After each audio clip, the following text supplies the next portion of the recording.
కూడా ప్రభు యేసుక్రీస్తు నామములో నా హృదయపూర్వకమైన వందనాలు తెలియజేస్తున్నాము. ఈ మధ్య కాలంలో చాలా సంఘటనలు చూస్తూ ఉన్నాం కదా. అవి జరుగుతున్నప్పుడు మన వంతులో మనం కూడా స్పందించి మన పరిధిలో మనము మన యొక్క కుటుంబము అలాగే కొంత ఎవరైతే వింటారో ఈ మాటల్ని, ఎందుకంటే మంచి మాటల్ని తక్కువే వింటారు నాకు తెలిసి. ఎందుకంటే నేను చూస్తూ ఉంటున్నాను కదా ఈ మధ్యకాలంలో. అదే ఏదైనా ఏదైనా వెకిలి వేషాలు వేసేవి, లేకపోతే కొన్ని వంద అర్థాలు ఇచ్చే వీడియోస్ అలాంటివి కూడా ఎక్కువ చూస్తూ ఉంటారనమాట. కానీ ఒక మంచి సూత్రాలు చెప్పే వాటిని తక్కువ చూస్తాం. పెద్దవాళ్ళ నుంచి చిన్నవాళ్ళ వరకు అందరికీ అలవాటు అవి చూడరు. అందుకని మన పరిధిలో ఎవరు ఎంతవరకు చూస్తారో ఎంతవరకు వింటారో పూర్తిగా అనేది మనకి వారికే వదిలేసాము.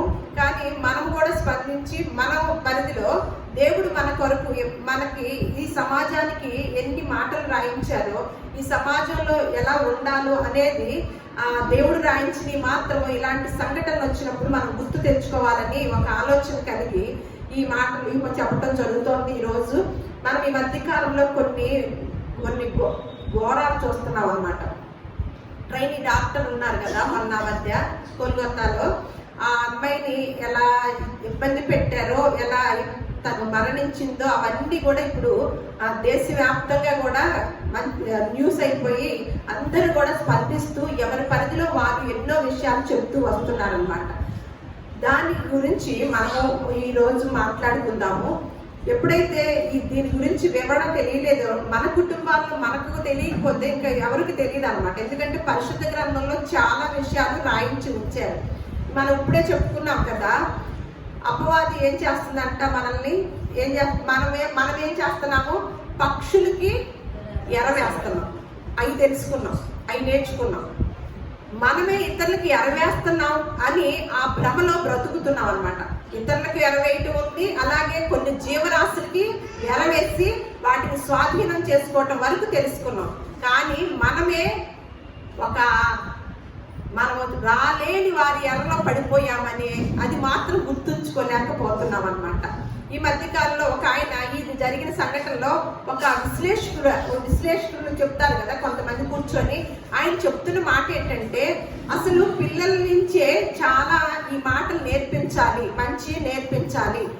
తల్లిదండ్రులు ఏం చేస్తున్నారు, ముందు నేర్చుకునేది ఎక్కడంటే తల్లిదండ్రుల దగ్గర అని వారు మాట్లాడుకుంటారు. మనం ఎన్ని మార్లు మాట్లాడుకున్నామండి ఈ మాటలు, పరిశుద్ధ గ్రంథంలో ఎన్నిసార్లు చెప్పుకున్నాము రాసి ఉన్న వాటిని.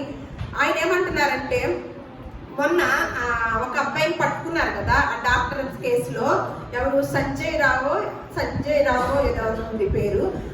వారి కుటుంబానికి వెళ్తేనంట ఈ పోలీసులు వాళ్ళ అమ్మ అంటదంట, మా అబ్బాయి చాలా మంచివాడు, అసలు మా బజార్లో ఎవరిని అడగండి, అసలు ఆ పని మా అబ్బాయి చేసి ఉండడు అని ఎన్ని మాటలో చెప్పిందంటండి.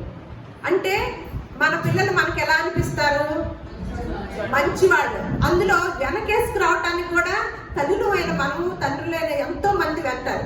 తప్పును తప్పుగా చూడము.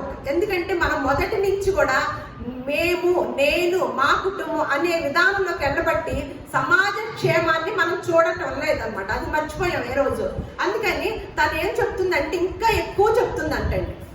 ఆయన చెప్పి ఆశ్చర్యపోతున్నాడు. అసలు ఆ ఫోన్ కనుక తీసిన ఆ అబ్బాయి ఫోన్ తీస్తే అన్నీ కూడా చూడకూడని వీడియోస్ ఉన్నాయి అంటండి. ఎంతో ఘోరమైన వీడియోస్ ఉన్నాయంట.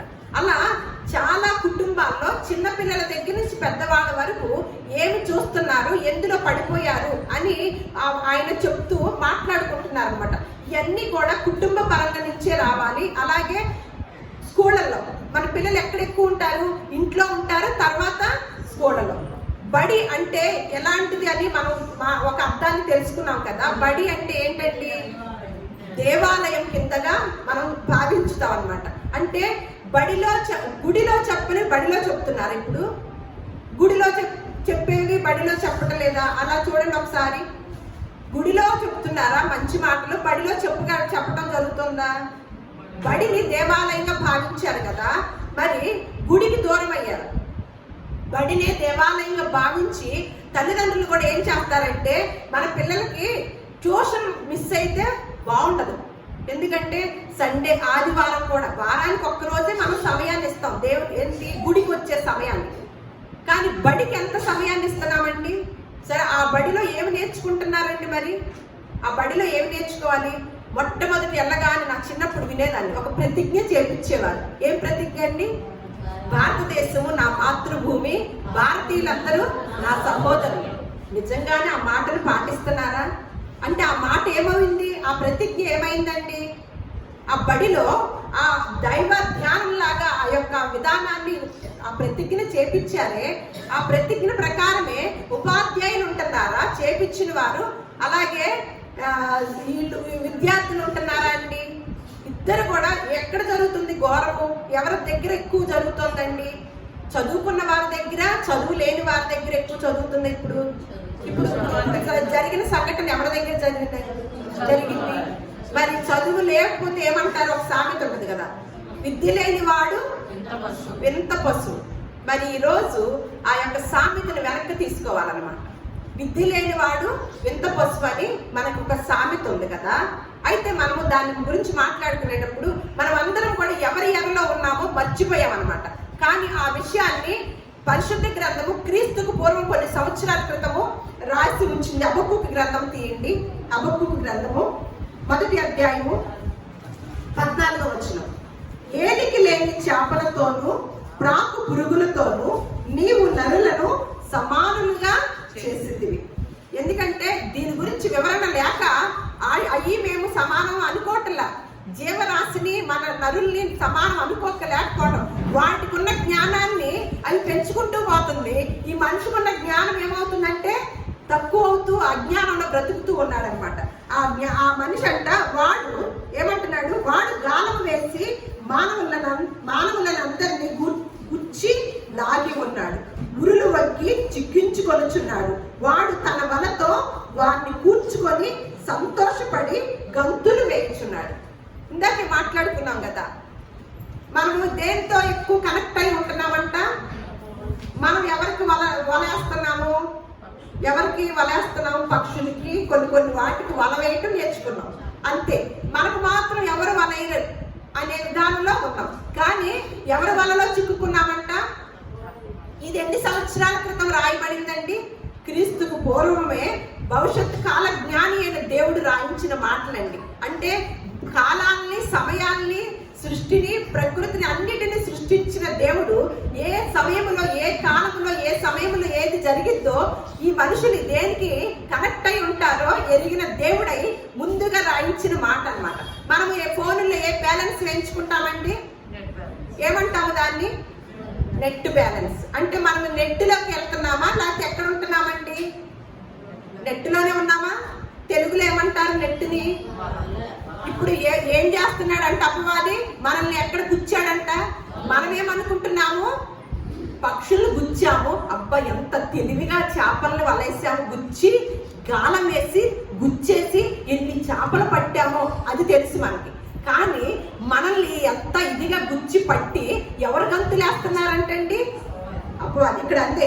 ఏమంటే వాడు గాలం వేసి మానవులందరినీ, కొందన్నా అందన్నా, చిన్న పిల్లల దగ్గర నుంచి పెద్ద వాళ్ళందరి వరకు కూడా ఎక్కడ ఉన్నామని తెలుసండి? ఎక్కడ ఉన్నామండి? ఫోను మంచివే, కొన్ని మంచి విషయాలకి. కత్తి కూడా ఏం చేస్తుంది మనకి? చాకు కూడా దేనికి ఉపయోగించుకోవచ్చు? కూరగాయలు కోసుకోవచ్చు, ఫ్రూట్స్ కోసుకోవచ్చు. తర్వాత దాని వరకైతే చాలా ప్రశాంతంగా ఉంటుంది. కానీ ఆ చాకునే ఇంకొక దానికి కూడా వాడచ్చు. మనం ఫోన్ని దేనికి వాడుతున్నామండి? ఏం వినటానికి వాడుతున్నాము, ఏం చెప్పటానికి వాడుతున్నాము, ఏం చూడటానికి వాడుతున్నామండి. ఎవరి వలలో చిక్కుకుంటున్నామో తెలుసండి? మనం బానిసలం అయిపోతున్నాం. మనం పర్టికులర్గా క్లియర్గా బానిస నువ్వు అని చెప్తే ఇష్టపడతామా? ఆల్రెడీ బానిసలోనే ఉన్నాం, బానిసత్వంలోనే ఉన్నాం. ఏమంటున్నాడు ఇక్కడ? వాడు గాలం వేసి మానవులందరినీ గుచ్చి లాగి ఉన్నాడు, ఉరులు వగ్గి చిక్కించుకొనుచున్నాడు.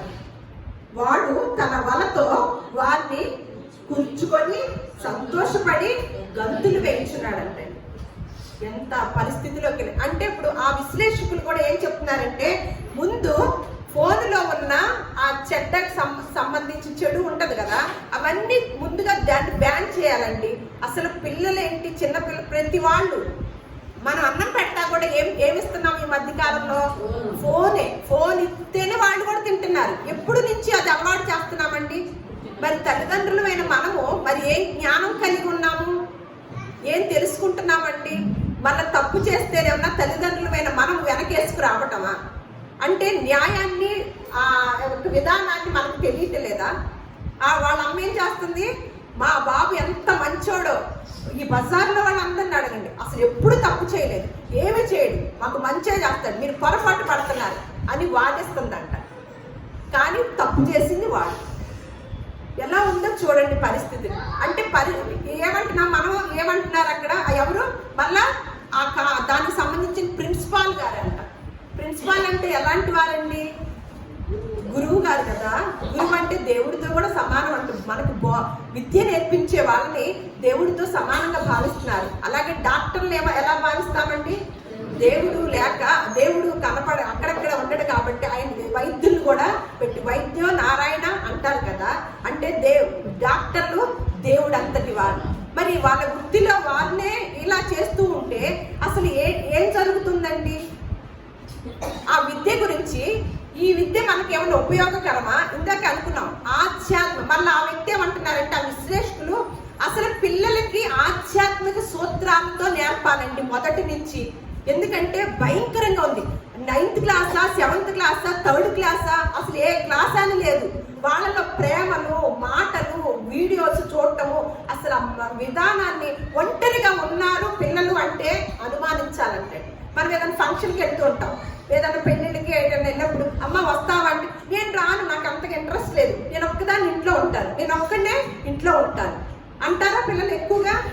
వాళ్ళకి ఏముంటే చాలు, ఫోన్ ఉంటే చాలు. అంటే బయట ప్రపంచంలోకి వచ్చి చక్కగా వెళ్ళటము, సంతోషించటము, నలుగురితో, ఇదంతా కూడా మర్చిపోవడం జరిగింది. ఎవరితో ఉంటున్నాం ఎక్కువగా? మనము అపవాదితోనే ఉంటున్నాం అన్నమాట. ఏం చూస్తున్నాం అనేది, ఆ చూడటం వల్ల ఏం జరుగుతుంది, వెంటనే అది కార్యలోకంలోకి వెళ్ళిపోతుంది అనమాట. అందుకనే విద్య లేని వాడేమన్నా వింత పశువు అని బయట ప్రపంచంలో ఉన్న సామెత. కానీ ఆ విద్య గురించి దేవుడు ఏం చెప్తున్నాడంటే, 1 కొరింథీయులకు రాసిన పత్రిక 3వ అధ్యాయం 19వ వచనంలో, ఈ లోక జ్ఞానము దేవుని దృష్టికి వెర్రితనమే. ఏనాడో అన్న మాట అండి. మనము ఎన్ని విద్యలు నేర్చుకున్నా కోటి విద్యలు ఆధ్యాత్మిక సూత్రాలకు మాత్రము కాదండి. కోటి విద్యలైనా, 1.5 విద్యలైనా సరే కూటి కోసమేనమాట. ఆ విద్యల్ని ఏమన్నాడు దేవుడు? ఈ లోక జ్ఞానము దేవుడు వెర్రితనముగా చేశాడంటే. అందుకని చెప్తూ మనం ఏమంటున్నాము, విద్య లేని వాడు వింత పశువు అంటున్నాడు. కానీ మనిషినే ఏమంటున్నాడో ఇర్మియా గ్రంథం తీయండి ఒకసారి. ఇర్మియా గ్రంథము 10వ అధ్యాయము 14వ వచనం. ఇర్మియా గ్రంథము 10వ అధ్యాయము 14వ వచనం. తెలివి లేని ప్రతి మనుష్యుడు పశుప్రాయుడు. అంతవరకేనండి.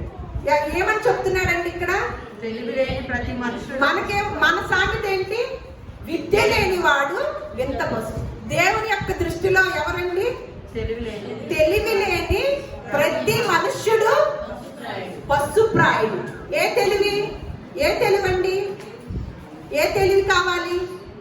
సంపాదించేదానికి తెలివా? ఆ తెలివిని ఆ కోణంలో చెప్తున్నారా ఇక్కడ ఇర్మియా భక్తుడు? ఏ తెలివండి? చూద్దాం ఒకసారి. సామెతల గ్రంథము 1వ అధ్యాయం 4వ వచనం. జ్ఞానము లేని వారికి బుద్ధి కలిగించుటకును, యవ్వనులకు తెలివియు వివేచనయు పుట్టించుటకును తగిన సామెతలు.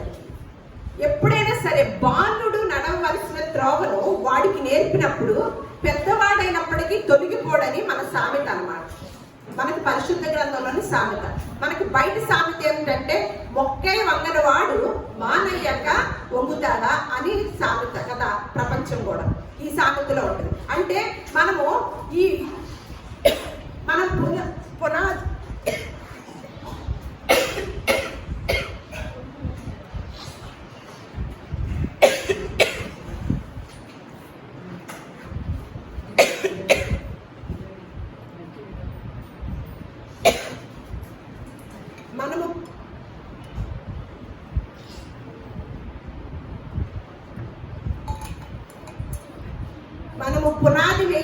కట్టడానికి ఈ ఇంటికి పునాది వేస్తాం కదా, పైన స్ట్రాంగ్ వేయకుండా పైన వేసేసి 2-3 బిల్డింగ్లు కట్టేస్తాం. ఎలా ఉంటుందండి? స్ట్రాంగ్ గా ఉంటుందా ఇల్లు? తర్వాత ఎప్పుడన్నా పడిపోద్దా ఉంటుందా? చాలా కాలాలు.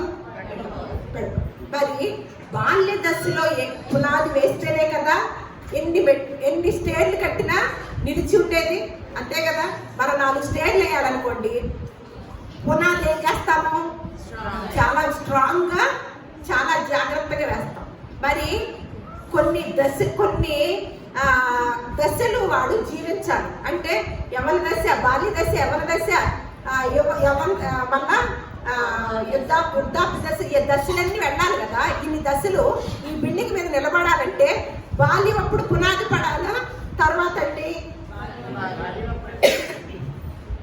మరి ఆ బాల్యం పునాది ఎంతమంది వేస్తున్నాం? ఎక్కడంట తెలివి ఎవరి దగ్గర ఉంటుంది అంటే, అలాగే సామెతల గ్రంథము 9వ అధ్యాయము 6వ వచనం, జ్ఞానం లేని వారై ఉండక బ్రతుకుడి, తెలివి కలగ చేయు మార్గములో చక్కగా. అంటే బయట ప్రపంచంలో తెలివి కలగ చేసే మార్గాలు ఎక్కడ ఉన్నాయా? దేవుని కోణంలో తెలివి కలగ చేసే మార్గాల్ని ఎవరన్నా ఎంచుకుంటున్నారా? ప్రయత్నం చేస్తున్నారా?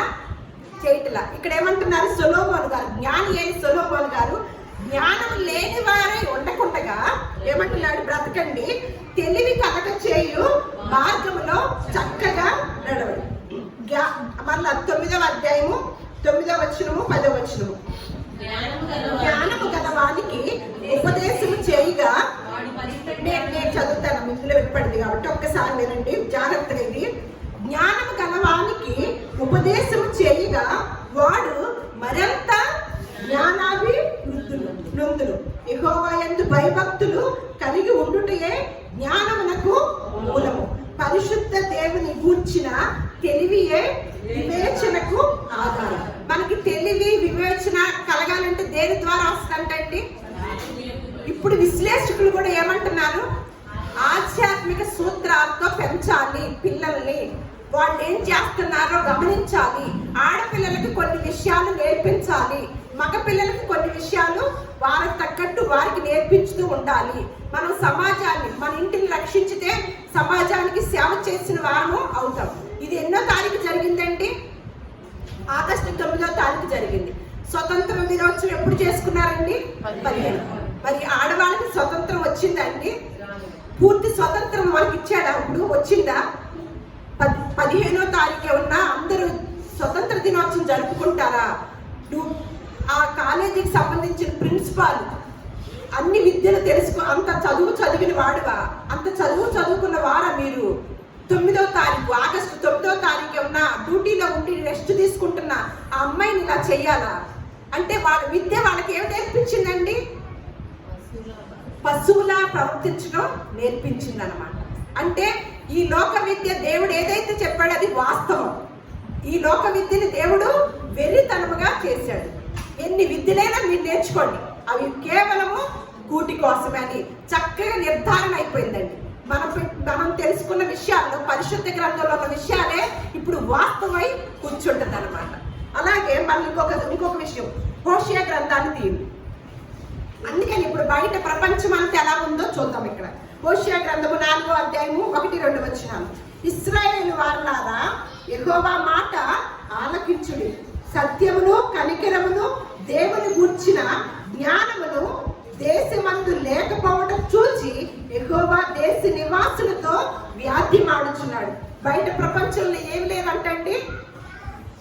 సత్యం ఉండలేదంట, ఇంకా కనికరం ఉండట్లేదంట, దేవుని గూర్చిన జ్ఞానం ఉండట్లేదంట. ఇదంతా లేకపోవటం వల్ల ఏం జరుగుతుందండి? సత్యం అంటే ఏంటండి? సత్యం అంటే ఏంటి? నీ వాక్యమే సత్యం. యవ్వనస్తులు దేని తప్పక తొట్టిల్లుతారు అని లేఖనాలు సెలవిస్తున్నాయి. మరి తొట్టిల్లినప్పుడు ఎలా సరి చేసుకోవాలయ్యా? మరి సమాధానం కూడా చెప్పు అంటే, యవ్వనస్తులు తమ నడవడిని దాని యొక్క విధానాన్ని ఒకసారి కీర్తనలు చూద్దాము.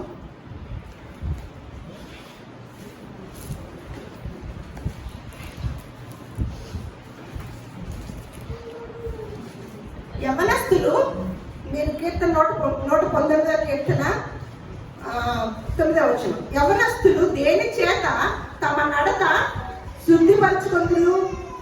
నీ వాక్యమును బట్టి దానిని జాగ్రత్తగా చూచుకొనుట చేతనే కదా అని ఈ భక్తుడు అంటూ ఏమంటున్నాడంటే, నీ ఎదుట నేను పాపము చేయకుండానట్లు నా హృదయంలో నీ వాక్యమును ఉంచుకొని ఉన్నాను. అంటే దేవుని యొక్క సత్యం అంటే వాక్యం. ఆ వాక్యము హృదయంలో ఉంచుకుంటే పరిశుద్ధ గ్రంథం ప్రకారము ఏం చేయరంటండి? పాపము చేయరంటండి. ఈ పరిశుద్ధ గ్రంథం ప్రకారము యవనస్తులు దేని చేత తమ నడవడిని శుద్ధి చేసుకుంటారంటండి? నీ వాక్యము చేతే కదా అని ఇక్కడ భక్తుడు రాస్తున్నాడు అనమాట. ఇన్ని మాటలు రాయించిన దేవుడు ఇక్కడ అదే అందుకే అంటున్నాడు, ఏమంటున్నాడు? దేశ నివాసులతో వ్యాజ్యం ఆడుచున్నాడంట. అబద్ధ సాక్ష్యము పలుకుటయు, అబద్ధమాడుటయు, హత్య చేయుటయు, దొంగిలించుటయు, వ్యభిచరించుటయు వాడుకయ్యను.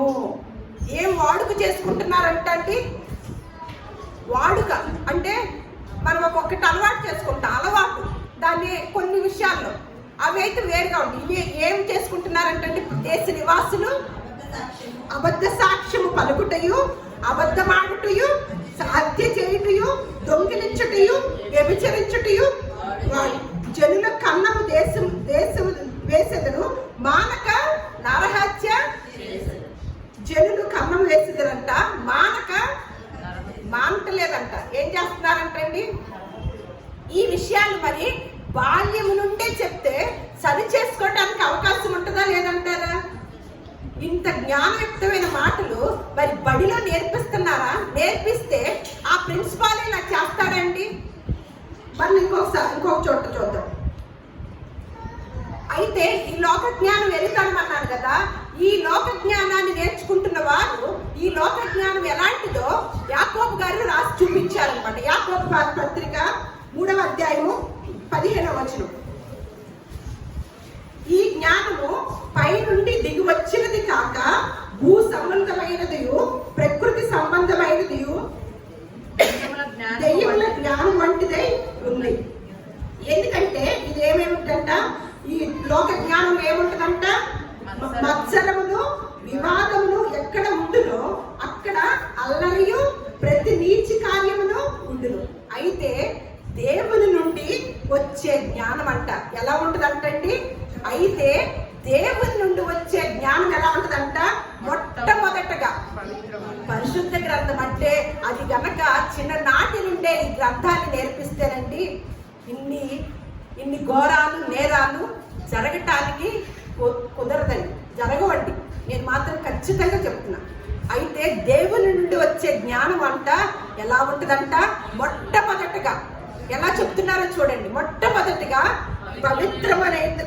పవిత్రమైనది మృదు, తరువాత సమాధానకరమైనది, మృదువైనది, సులభముగా లోబడినది, కనికరముతోను మంచి ఫలముతోను నిండుకొనినది, పక్షపాతమైనను వేషధారణైనను లేనిదై ఉన్నదంటండి. అలాగే యెహోవా యందు భయభక్తులు కలిగి ఉండుట వలన మనుషులు చెడుతనము నుండి తొలగిపోదురంట. అంటే దేవుని యందు భయభక్తులు కనుక నేర్పిస్తే మనలో ఏముండవంటండి? మత్సరము, వివాదము, అల్లరి, చెడుతనము అనేది ఈ దేవుని యొక్క జ్ఞానము మనల్ని సరిచేస్తూ అవి లేకుండా ఉండటానికి కారణమైందంటే. మన సమయం ఈ పరిశుద్ధ గ్రంథం మీద ఎక్కువ పెడతామా? ఆ అపవాది వలలోకి వెళ్ళి ఎక్కువ పెడతామా? అపవాది వలలోనే ఎక్కువ సమయం గడుపుతున్నాం కాబట్టి మన కుటుంబాలు ఎలా ఉంటుంది అండి? సంతోషం ఏమైనా ఉంటుందా? ఆ కుటుంబాల్లో ఆరోగ్యాలు ఉంటున్నాయా? సంతోషాలు ఉంటున్నాయా?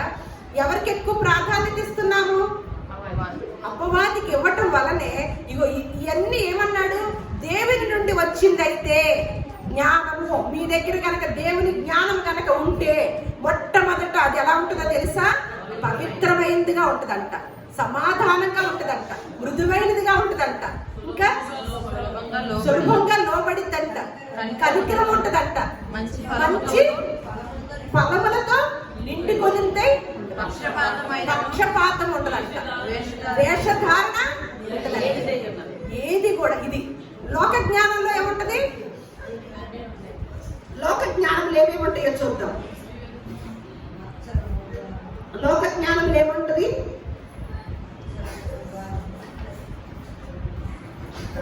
ఇవన్నీ కూడా మత్సరములు వివాదము ఉంటాయి అన్నమాట. ఒకసారి ఎఫెసీయులకు రాసిన పత్రిక 5వ అధ్యాయము చివరిగా చెబుతున్న మాట దేవుడు 1వ వచనం నుంచి 4వ వచనం. కావున మీరు ప్రియులైన పిల్లల వలె దేవుని పోలి నడుచుకొనుడి. క్రీస్తు మిమ్మును ప్రేమించి పరిమళ వాసనగా ఉండుటకు మన కొరకు తన్ను తాను దేవునికి అర్పణముగాను బలిగాను అప్పగించుకొనెను. అలాగుననే మీరును ప్రేమ కలిగి నడుచుకొనది. మీలో జారత్వమే గాని, ఏ విధమైన అపవిత్రతయే గాని, లోపత్వమే గాని వీటి పేరైనను చేయకూడదా, పేరైనను ఎత్తకూడదా? పరిశుద్ధ గ్రంథం యొక్క వండర్ అన్నమాట. పరిశుద్ధ గ్రంథంలో ఉన్న వండర్ మాటలు అన్నమాట. ఇవి ఏమంటున్నాడు? చేయకూడదని చెప్పచ్చు కదా, చేయకూడదు అని చెప్పచ్చు మామూలుగా అయితే. కానీ ఏమంటున్నాడు? పేరే ఎత్తకూడదు. పేరే. ఈ సూత్రం చూస్తే భయం వేస్తుందా? బాబోయ్, పేరే ఎత్తకూడదా? మరి ఇది మంచి బాల్యానికి మంచి పునాదేనా? తల్లిదండ్రులమైన చెడులో ఉన్నా కూడా వెనకేసుకొస్తున్నామా? లేకపోతే మంచి నేర్పిస్తున్నామా? అసలు నాకు ఇది చదివినప్పుడంటే ఎంత గొప్ప సూత్రాన్ని, ఎంత మంచి జ్ఞానాన్ని రాసి ఉంచావయ్యా పరిశుద్ధ గ్రంథంలో అని ఎంత సంతోషించానండి. ఏమంటున్నాడు? మీలో జాడత్వమే గాని, ఏ విధమైన అపవిత్రతే గాని, లోపత్వమే గాని వీటి పేరైనను ఎత్తకూడదు. ఇదే పరిశుద్ధులకి తగింది. పరిశుద్ధులకి ఏది తగిందంట?